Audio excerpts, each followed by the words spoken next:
Parmi tous les animaux de la forêt, il est un petit mammifère de 25 cm qui a choisi pour cadre de vie le monde des hautes branches. Là où le chêne, l'érable et le noyer se rejoignent, à 15 mètres de haut, un écureuil roux déguste une noix. Ce rongeur, de la famille des Suridés, occupe les espaces boisés de l'Europe jusqu'à la Sibérie et la Chine. Les naturalistes l'ont surnommé nain rouge en raison de la couleur de son poil. Nain rouge est un jeune mâle de 2 ans. Son territoire se compose d'une parcelle de 150 mètres de diamètre aux essences variées.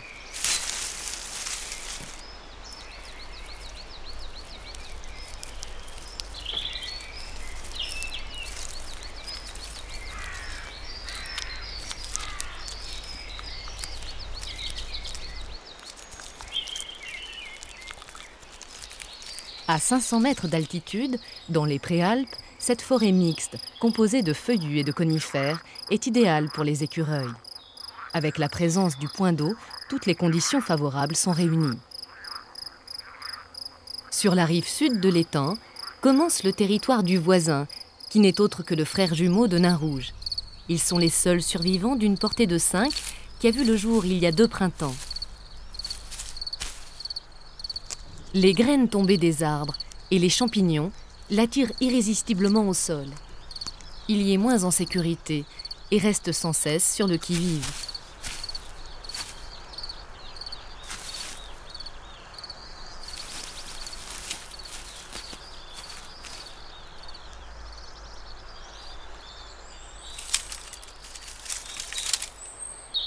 Depuis 4 jours, Nain rouge procède à l'exploration méthodique du grand pin.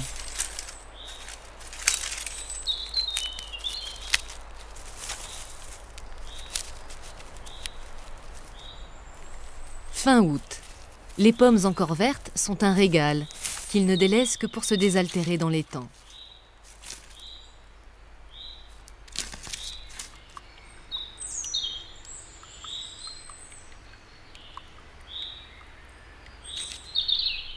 Sur l'autre rive, le voisin passe le plus clair de son temps dans le grand noyer qui trône au milieu de son territoire.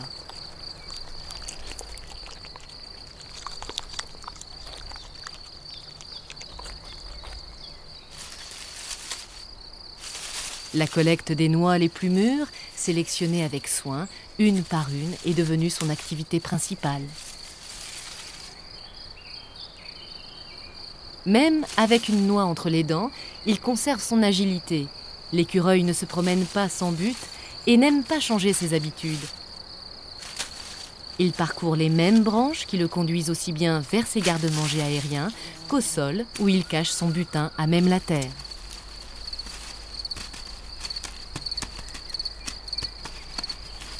Le plus difficile sera de les retrouver l'hiver venu.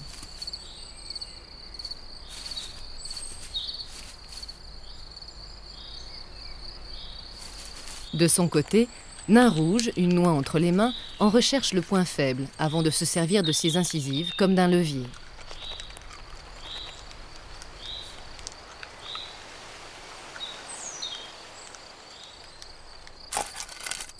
Pour le voisin, la collecte continue et à ce jeu, l'écureuil est infatigable.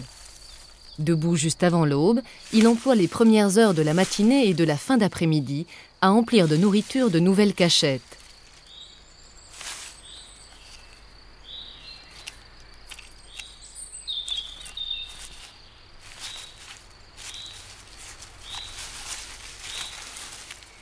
En 2 semaines, le grand noyer sera presque entièrement délesté de ses fruits.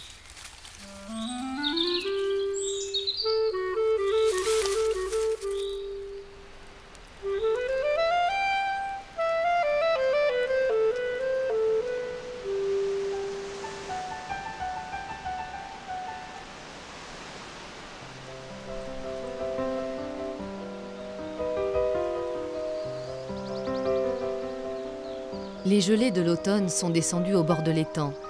Au premier signe avant-coureur de l'hiver, Nain rouge a mis 5 jours pour construire son nid principal. Il l'utilise pour dormir la nuit ou faire de longues siestes dans la journée.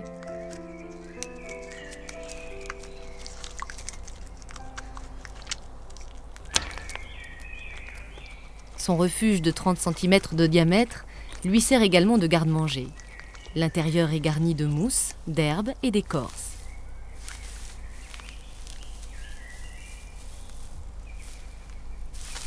Les parois sont faites d'un enchevêtrement de brindilles si serré que le vent ne s'y infiltre pas.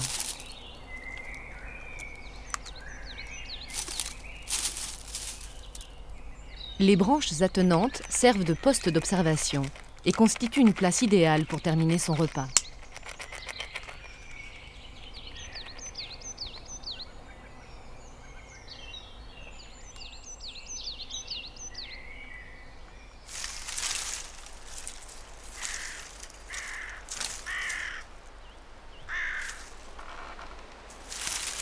Nain Rouge entretient une dizaine de nids secondaires qu'il visite régulièrement.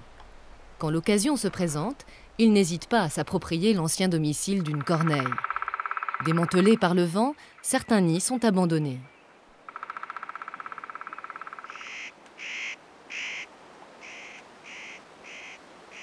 Après avoir écorcé une branche, il en transporte les lambeaux pour parfaire l'étanchéité d'un nid secondaire construit dans un épicéa. Les bourgeons du printemps et le bois tendre de l'été sont les préludes à une table abondamment servie toute l'année. En hiver, Nain Rouge décortique plus de 100 cônes d'épicéa par jour. Aujourd'hui, il cisaille des rameaux pour achever le nid bien caché, à l'abri des tempêtes de l'hiver.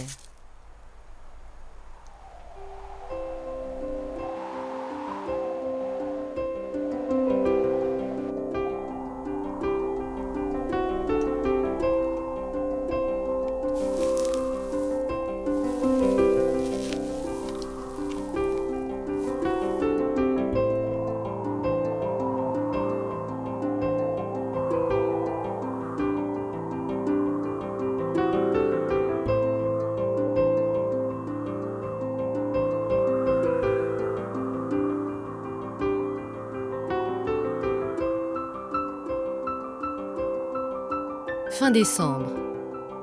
Il neige et Nain Rouge n'a pas mis le nez dehors depuis 3 jours. Les jours de tempête, bien au chaud dans son nid douillet, il attend le retour du beau temps. Contrairement à son proche cousin la marmotte, l'écureuil roux n'hiberne pas. La bise glaciale s'est apaisée et le voisin est déjà dehors.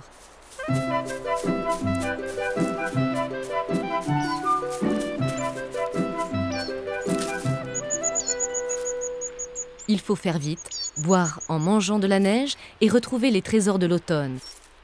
Sans mémoire, la recherche des graines s'avère un jeu de patience et de hasard.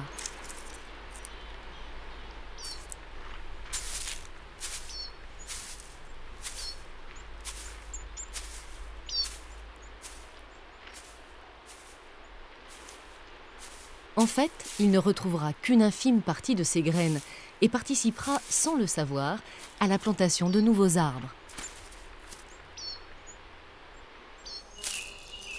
Nain Rouge utilise une deuxième stratégie qui consiste à prélever une noisette dans son nid et la déguster au soleil. Un couple d'autour des palombes habite la forêt. Le mâle n'a pas mangé depuis plus de 2 semaines. En hiver, les petits mammifères diurnes sont rares et la présence de ces 2 écureuils l'intéresse au plus haut point.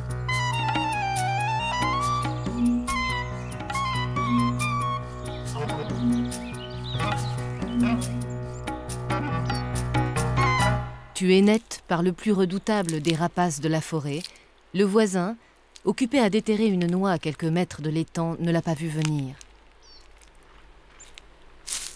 La remarquable dextérité de l'autour à voler entre les branches lui permet de capturer ce petit animal vif qui représente jusqu'à 30% de ses proies.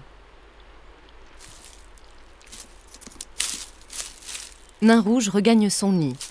Il ne le quittera plus de la journée et se contentera d'inspecter les environs par la lucarne.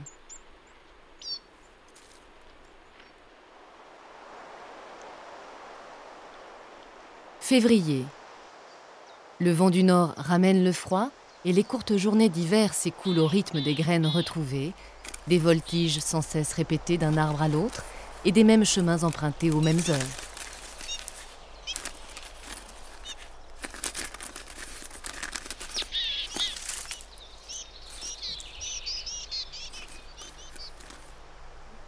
quelque chose a changé. Nain Rouge arbore 2 magnifiques toupets au sommet des oreilles et s'aventure de plus en plus loin de son territoire à la recherche d'une femelle.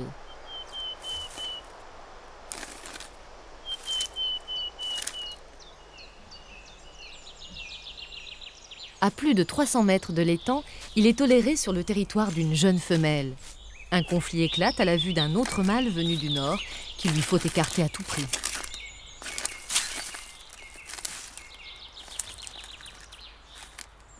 La femelle, indifférente, poursuit ses occupations. Nain Rouge attend son passage et la prend en chasse. Cette course va durer plus de 4 heures.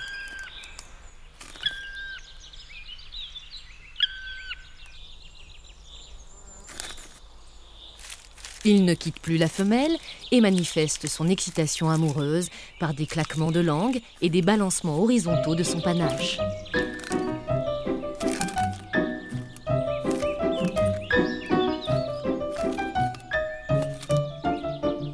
La belle semble consentante, mais n'est pas encore prête. La poursuite devient symbolique et Nain Rouge se laisse entraîner vers le nid où l'accouplement se fera au crépuscule.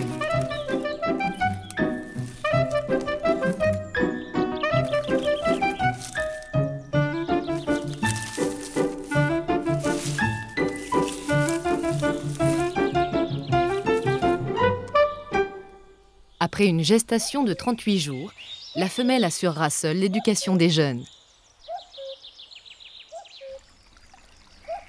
Nain Rouge se repose d'une saison des amours mouvementée et a repris sa vie solitaire au bord de l'étang. Il a retrouvé ses arbres et son point d'eau favori.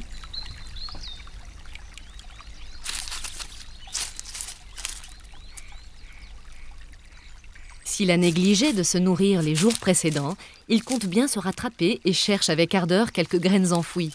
Sur cette zone de stockage, elles ont presque toutes disparu, dérobées par des oiseaux.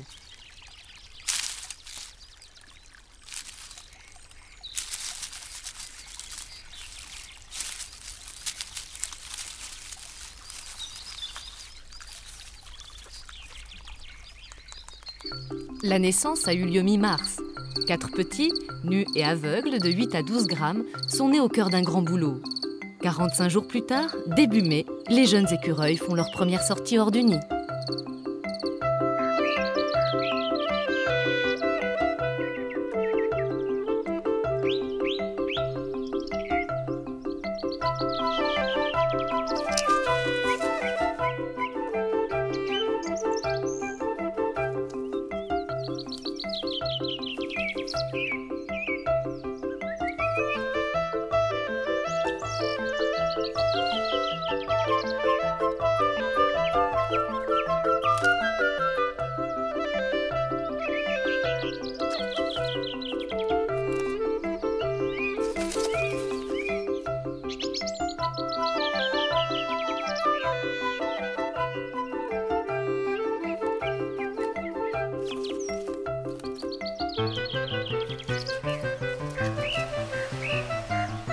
Il suffit d'une rafale de vent sur le feuillage pour que les jeunes se précipitent dans le trou, mais les 4 petits insouciants, âgés maintenant de 6 semaines et demie, ne tardent pas à refaire surface. En l'absence répétée de la mère, la vigilance est de rigueur et tout changement prétexte à la fuite.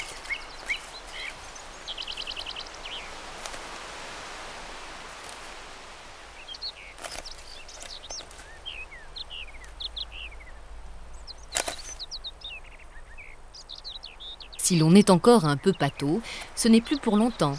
Dès le 2e jour de sortie, on sait se servir de ses griffes et s'éloigner, avec précaution, à un bon mètre du nid.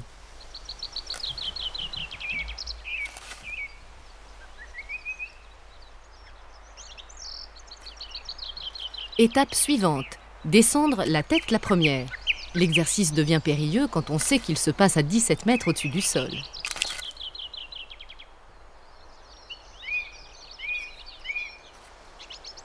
Maintenant qu'ils ont goûté à la vie au grand air, le nid semble un peu étroit et ils ne pensent qu'à jouer à l'extérieur.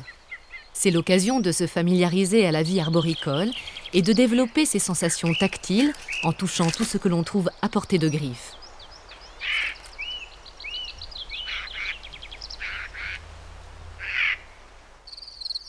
La mère n'hésite pas à abandonner ses petits une journée entière pour rechercher de la nourriture. Elle doit manger pour 5 et l'allaitement accroît son appétit de façon considérable. Depuis 2 jours, son attention à l'égard des petits a diminué et elle devient de moins en moins sociable.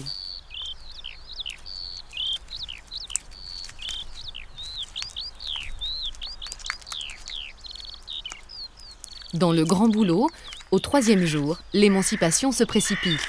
Les petits, dont la queue est aussi longue que le corps, s'aventurent désormais sans problème hors du nid.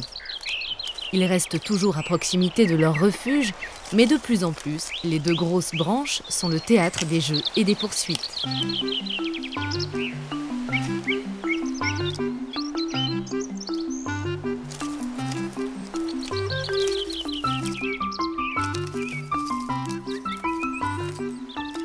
La découverte de miettes de noix laissées par la mère est l'occasion de s'initier au plaisir des premiers aliments solides.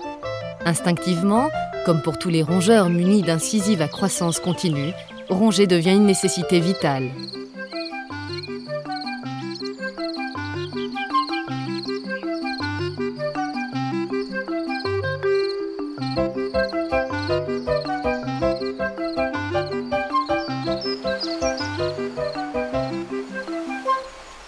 Le retour de la mère est salué comme une fête, mais de plus en plus, elle se refuse à allaiter ses petits, âgés maintenant de 7 semaines. Dans 8 jours, ils seront définitivement sevrés, capables d'ouvrir leurs premières noisettes et de se suffire à eux-mêmes. La femelle ne tardera pas alors à les chasser hors de son territoire.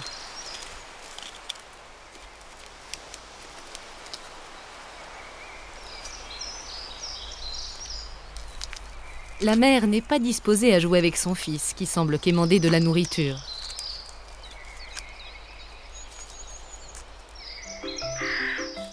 Le plus chétif de la portée s'est mis en tête de rejoindre les branches les plus hautes. Une chute de 20 mètres pourrait lui être fatale. L'écureuil roux ne possède pas de membrane alaire pour planer comme ses cousins les écureuils volants. Pour se sortir d'une situation périlleuse, il ne peut compter que sur son agilité et sur sa queue, qu'il utilise comme un balancier.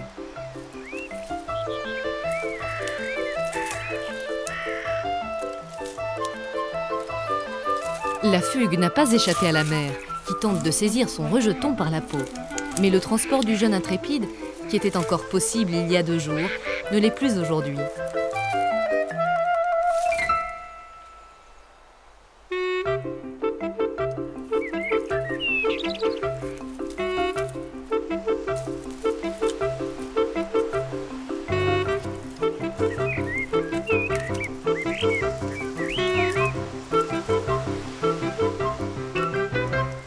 En cas de danger, cette technique est pourtant très efficace pour transférer les petits vers un nid secondaire ou les ramener au gîte. Une seule condition, ils doivent être suffisamment jeunes, ce qui n'est plus tout à fait le cas.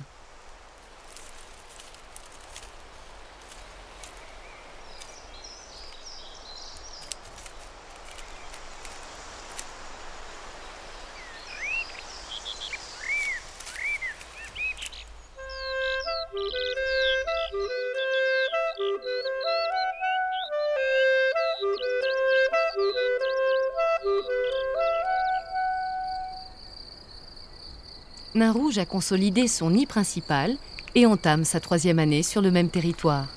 Il n'a jamais vu ses petits. Juin est le mois des fleurs, de la sève qui enivre et des jeunes pousses que l'on va cueillir dans les positions les plus excentriques.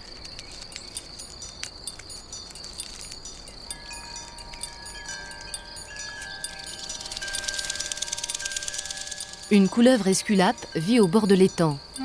C'est la seule couleuvre arboricole d'Europe capable de monter vers les nids d'oiseaux afin d'y dérober les œufs.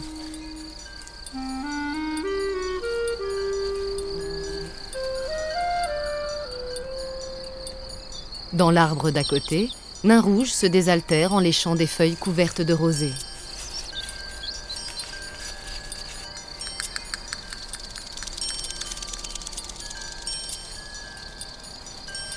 Ce nid de merle à ciel ouvert aurait pu intéresser la couleuvre, mais c'est Nain Rouge qui se délecte des œufs.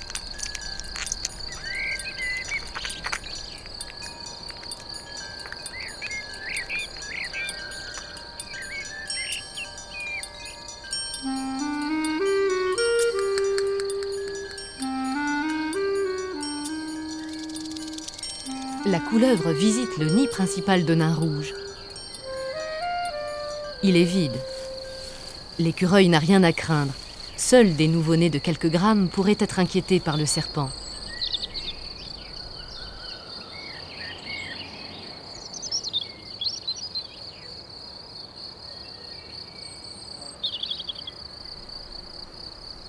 À l'intérieur du nid, rien que quelques poux, puces et acariens abandonnés par Nain Rouge, qui non loin de là tentent de se débarrasser de l'un de ces nombreux parasites présents dans sa fourrure.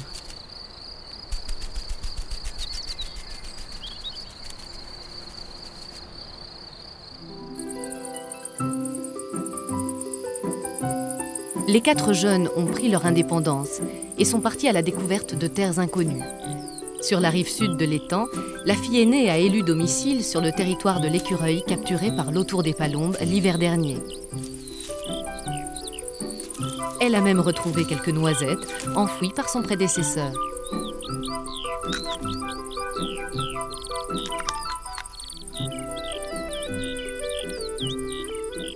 Plus haut, les territoires disponibles ne manquent pas. L'écureuil se rencontre jusqu'à la limite supérieure de la forêt, à 2000 mètres d'altitude. Le second jeune, après s'être fait rejeter du territoire occupé par son père, s'est installé sur les hauteurs, à plus d'1 kilomètre de l'étang.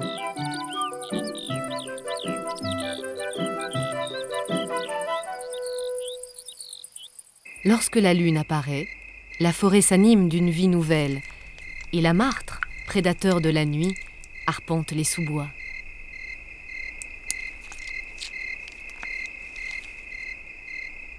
Un coup de vent inopportun a porté l'odeur de l'écureuil endormi aux narines de la martre.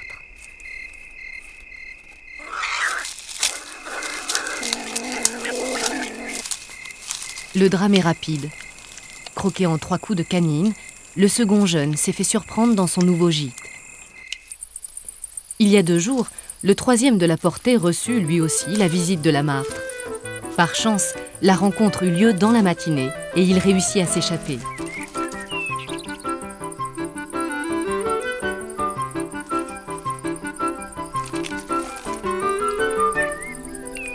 Pour cette fois, l'écureuil plus ingénieux et rapide a vaincu son ennemi numéro 1.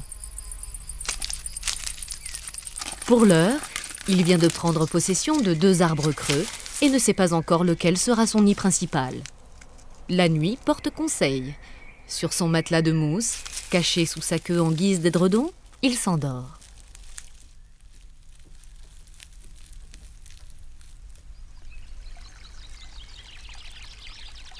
Le dernier pèse désormais 250 grammes. Il n'a pas rattrapé le poids de ses frères et sœurs qui, à 4 mois, ont déjà atteint 400 grammes. Il est un peu moins chétif, mais toujours aussi intrépide.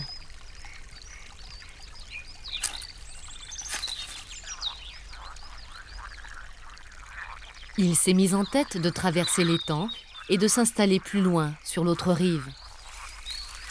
Il se jette à l'eau et se met instinctivement à nager.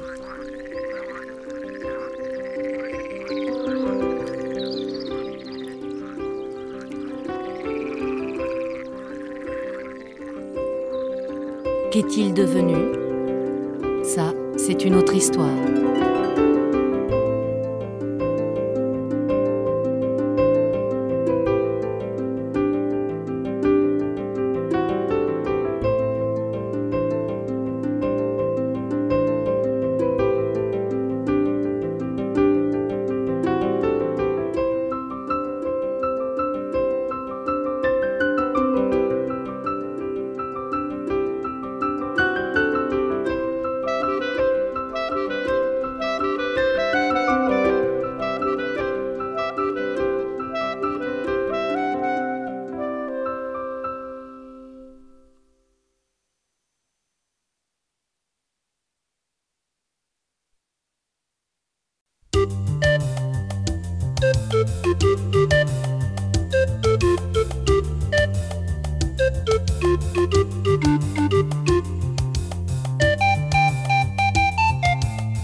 Bien après la tempête, lorsque le soleil retrouve ses droits et offre à l'œil humain les plus beaux paysages, la neige et le froid restent pour les animaux synonymes de faim, de déplacements difficiles et souvent de mort aux aguets. La méfiance, l'endurance et la lenteur des mouvements deviennent alors des règles de survie.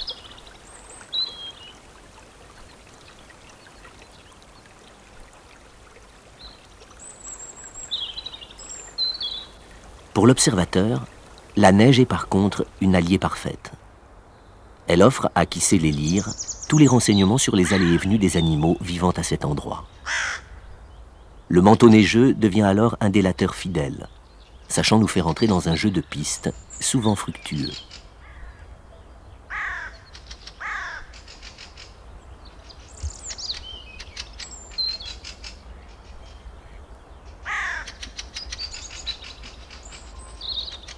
Sur la neige durcie qui supporte maintenant son poids, le renard est en chasse. Élégance du pas et efficacité de tous les sens en éveil, capable de détecter sous le manteau blanc la proie à saisir. Car la neige est aussi un abri sous lequel se dissimule une activité animale insoupçonnée.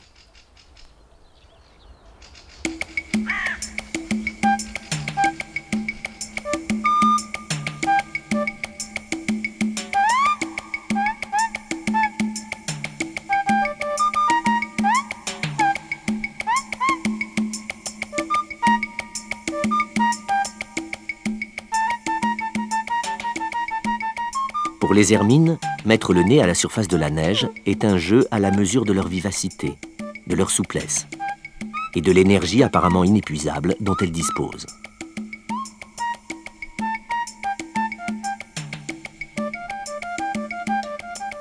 En hiver, le pelage blanc des hermines les aide à passer inaperçus malgré l'agitation permanente dont elles ne peuvent se départir.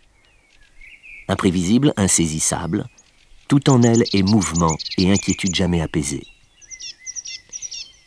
La rapidité diabolique des déplacements en surface s'exerce aussi sous terre, où les hermines parcourent les galeries creusées par les rongeurs.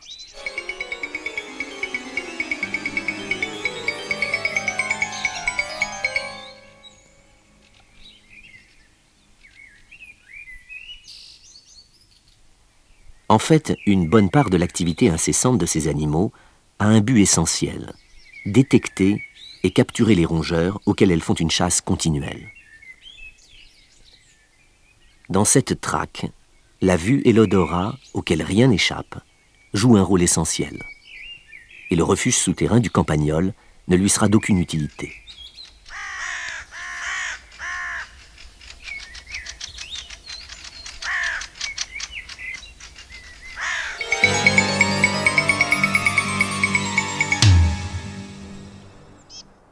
En montagne, l'arrivée du printemps se fait lentement.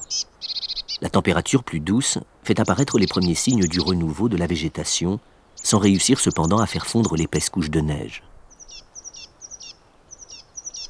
L'hermine est toujours là, fidèle à elle-même, volant au ras du sol, tendue comme une flèche à la trajectoire saccadée. Seul son aspect a changé. Sous l'influence de la température plus clémente, ses poils blancs sont peu à peu remplacés par le pelage brun de la tenue d'été. Le flair en action, l'hermine chasse toujours et encore. Mais elle chasse sous la menace d'autres prédateurs, à qui il lui arrive parfois de servir de proie.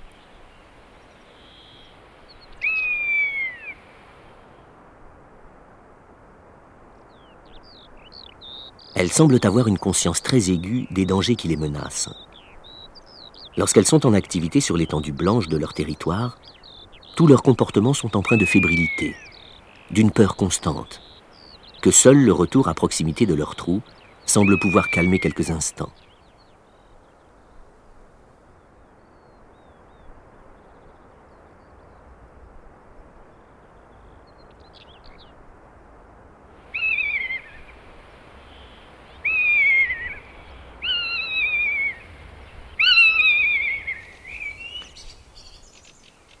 Plus tard encore dans la saison, la météorologie printanière a parfois des caprices inattendus. Les chutes de neige tardives provoquent alors de curieuses discordances entre les premières hermines, ayant déjà revêtu leur pelage d'été, et le paysage dans lequel elles évoluent.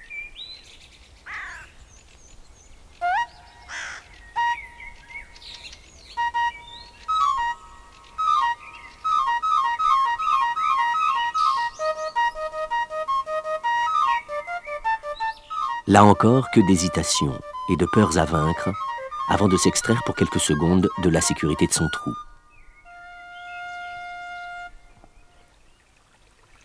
À l'inverse, les animaux à la mue tardive se retrouvent parfois extrêmement visibles lorsqu'une fonte rapide de la neige les surprend dans leur tenue d'hiver.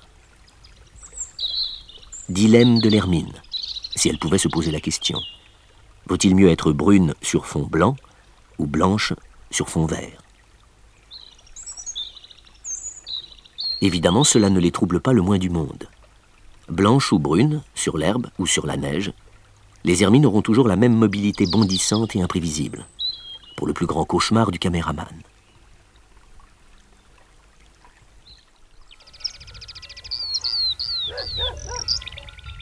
L'arrivée du printemps marque également la reprise de l'activité d'autres espèces animales infiniment plus discrètes que les hermines. Sans la neige, la découverte de leurs allées et venues est plus difficile. Pourtant, un œil exercé parcourant les chemins et les buissons fera vite quelques découvertes. Dans la végétation naissante, de longues pistes de terre battue, entretenues par le passage régulier des animaux, témoignent d'une activité intense. La signature des auteurs se trouve marquée dans la terre molle. Des empreintes bien lisibles, indiscutablement celles laissées par le blaireau. Il suffit alors de remonter ces véritables boulevards pour immanquablement découvrir les terriers dans lesquels ces animaux se réfugient pendant le jour. Mais la rencontre est encore loin. Pour l'observateur discrètement installé à proximité du terrier, une longue attente commence, dont le point de départ est le coucher du soleil.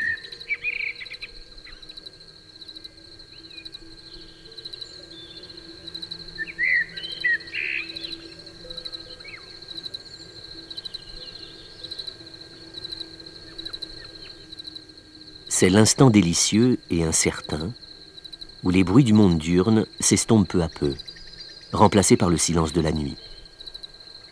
Tous les sens sont alors en éveil, prêts à capter le moindre événement.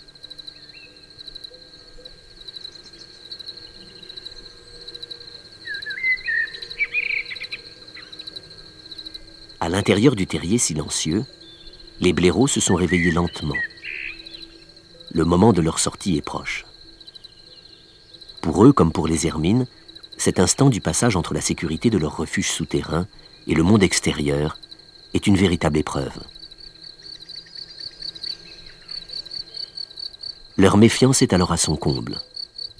Il est hors de question de jaillir de son trou sans une inspection minutieuse et quasi maladive de ce qui se passe à la surface.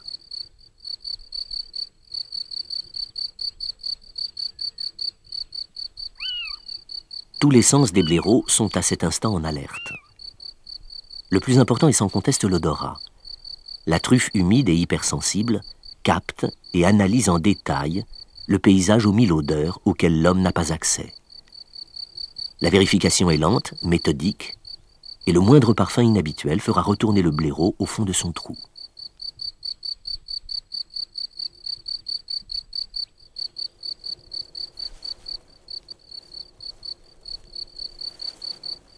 Tout change, par contre, lorsque les jeunes sont là.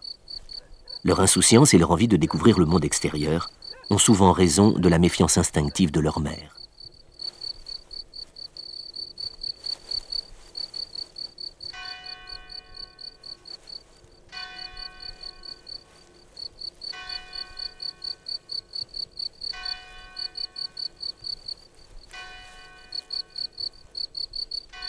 À quelques pas de là, malgré la présence rassurante du reste de la famille, le mâle n'a pas encore vaincu sa peur, et il hésite encore à partir pour son expédition nocturne.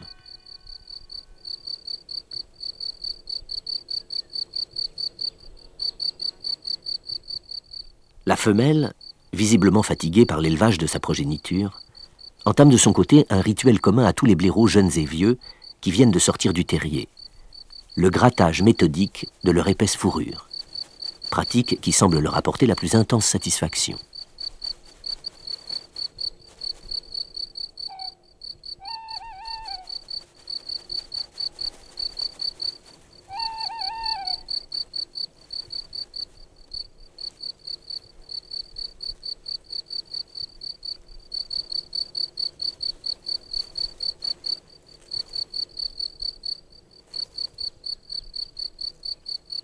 Les jeunes blaireaux restent avec leur mère pendant plusieurs mois. Au début, les sorties se limitent aux environs immédiats du terrier, où ils passent une bonne partie du temps à jouer entre eux.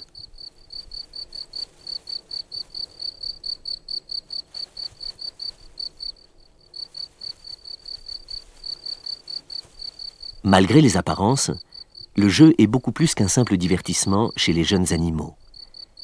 Il permet en effet l'apprentissage de tous les gestes vitaux dont ils auront à se servir dans la vie adulte, comme fuir, se défendre, maîtriser une proie ou s'accoupler.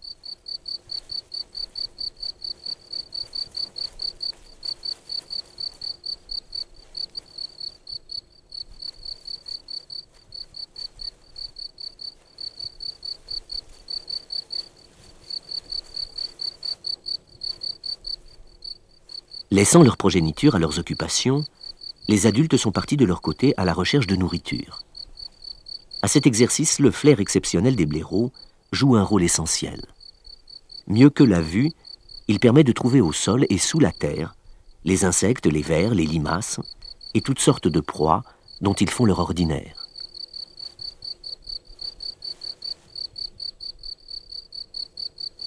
La chasse des blaireaux durera une bonne partie de la nuit.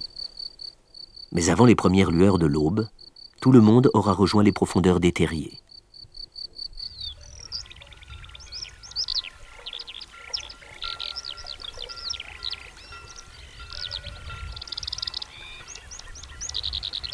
Si le caractère méfiant et peureux des blaireaux leur fait mener une existence discrète entre le fond de leur terrier et leurs occupations nocturnes, les renards, au contraire, n'hésitent pas à se montrer en plein jour. Et pourtant leur méfiance est légendaire. Ce paradoxe tient au fait qu'ils ont une confiance absolue dans leurs sens. L'ouïe, l'odorat, la vue ont en effet atteint chez eux un tel degré de perfection que la moindre présence suspecte est instantanément détectée à très grande distance. Il ne reste plus alors qu'à détaler prestement.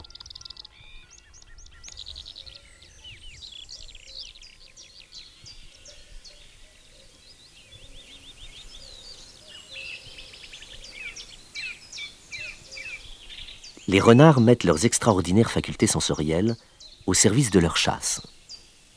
Rien ne peut leur échapper. Ni le moindre bruissement d'un rongeur se déplaçant dans l'herbe, ni l'odeur d'une nichée d'oiseaux, et encore moins la présence lointaine d'une proie bien trop grosse pour lui.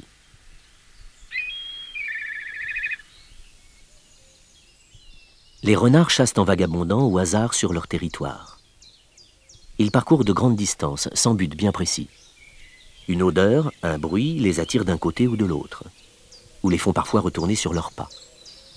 Puis ils repartent, s'arrêtent de nouveau pour croquer un insecte ou un ver, avant de poursuivre leur chemin.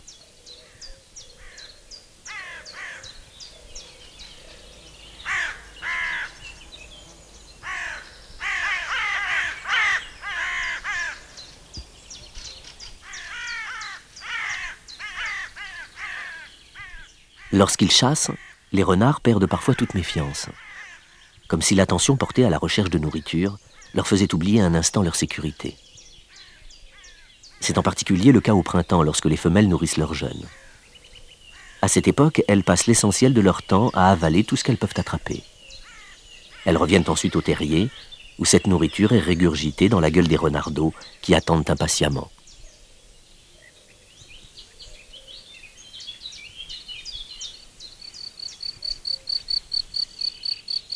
Les terriers des renards sont situés à proximité de leur terrain de chasse. Très souvent, ils sont cachés en forêt ou dans une haie à la végétation épaisse, à l'abri des regards indiscrets.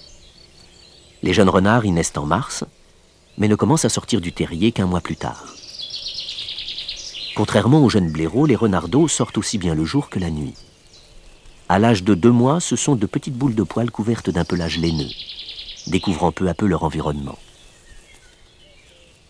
La renarde ne leur a pas encore transmis sa méfiance et ses peurs ancestrales. Pourtant, dans leur regard limpide, transperce déjà la crainte innée et instinctive de l'homme.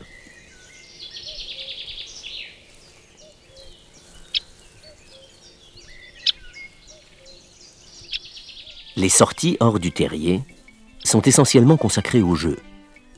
Dans un rayon de quelques mètres autour du trou, tout est prétexte à l'amusement pour lequel les renardeaux ont une imagination sans limite.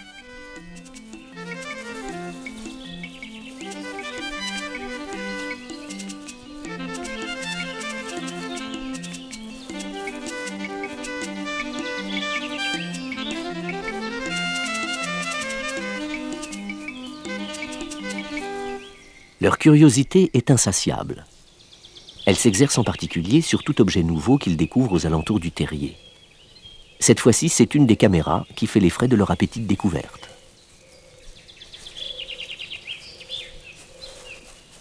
Rapidement, l'engin est mis hors d'usage, puis abandonné par les animaux. Pour une fois, ils n'ont pas trouvé comment utiliser à leur guise ce curieux jouet. Mais de toute façon, il existe pour eux tant d'autres moyens de s'amuser.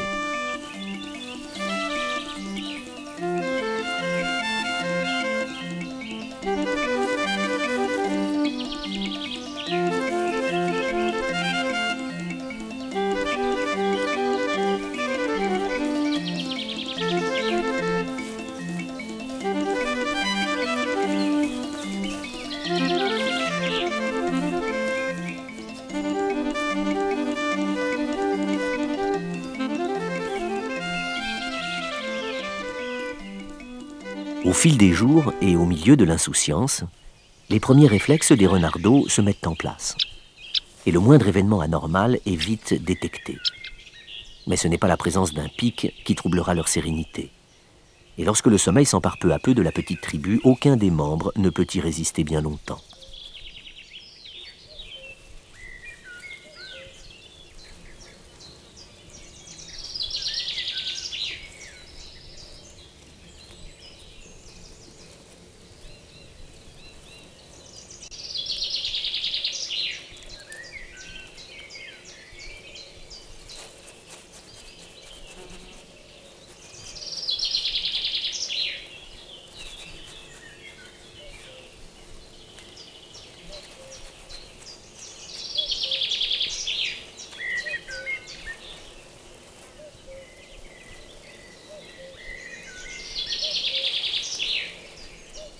Entre jeux, sieste et nourrissage par la mère, les renardeaux grandissent peu à peu.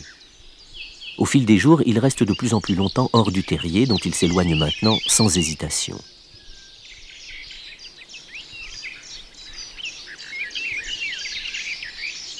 Épuisée, la renarde veille encore sur eux, mais les nourrit de moins en moins.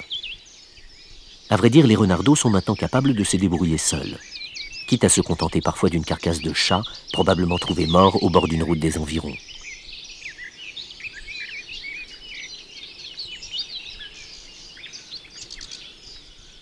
Après de longs mois consacrés à l'élevage de ces jeunes, la renarde peut enfin prendre un peu de repos.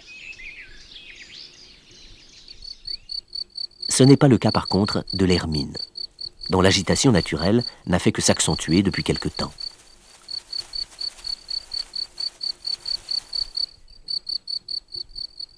Ces courses folles l'amènent de plus en plus souvent vers un petit muret de pierre où elle a son gîte.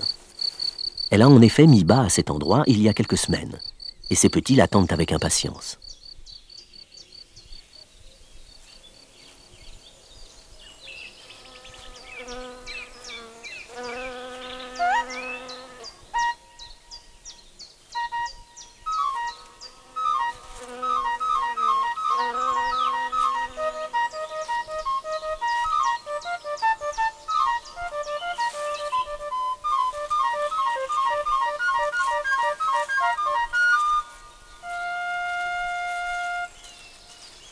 Les 4 rejetons ne se quittent pas d'une semelle. Ils passent l'essentiel de leur temps à jouer et à explorer tous les recoins et les cachettes que leur offrent les pierres disjointes du vieux mur, sous la surveillance attentive de leur mère.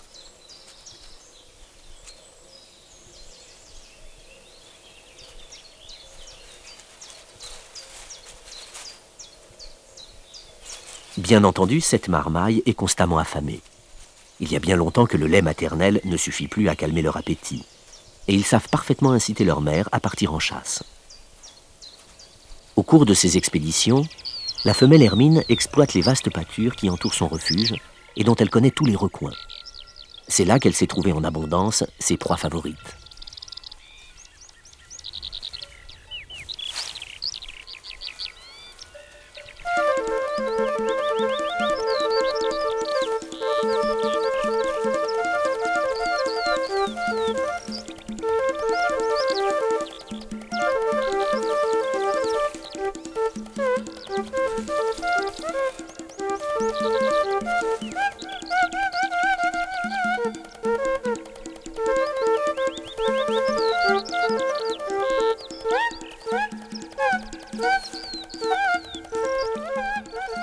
Pendant que leur mère exécute à sa façon le rongeur qu'elle a détecté au fond de son trou, les jeunes affamés s'impatientent et guettent l'arrivée imminente de leur ravitaillement.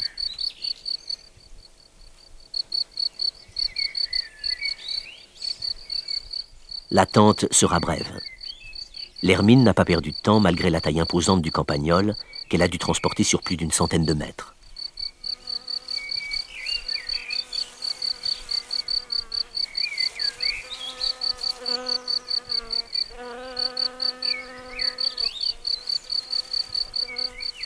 Aussitôt après avoir déposé la victime au fond de son trou, l'hermine repart pour une nouvelle expédition. Car même un gros campagnol ne suffit pas à calmer les appétits de 4 rejetons.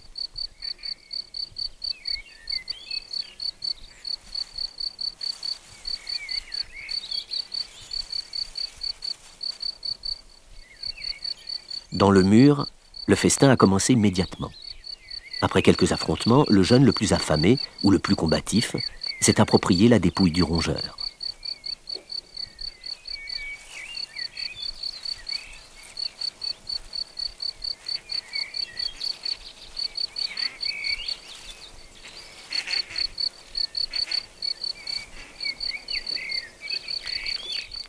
La voracité des jeunes hermines est telle qu'en quelques minutes, le repas est presque terminé.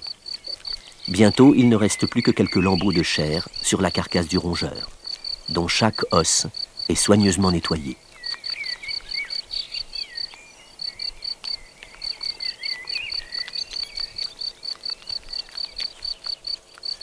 Pendant plus d'un mois, la femelle poursuit ainsi sans relâche le ravitaillement de sa petite famille, aux grandes dames des campagnols du secteur qui font l'essentiel du menu.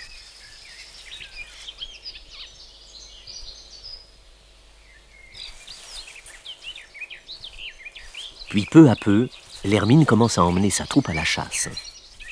Prenant la tête du convoi, elle entraîne ses petits et les incite à quitter le mur, ce qui ne se fait pas sans une certaine hésitation, malgré les encouragements qu'elle leur prodigue.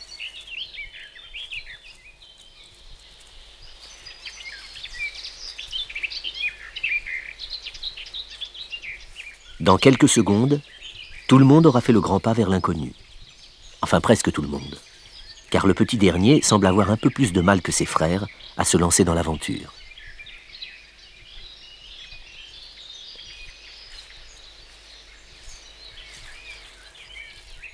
Encore un effort, et le voilà enfin décidé à rejoindre sa mère qui l'attend patiemment. Il ne leur reste plus qu'à filer au petit trot, retrouver le reste de la famille qui les attend dans l'herbe du talus.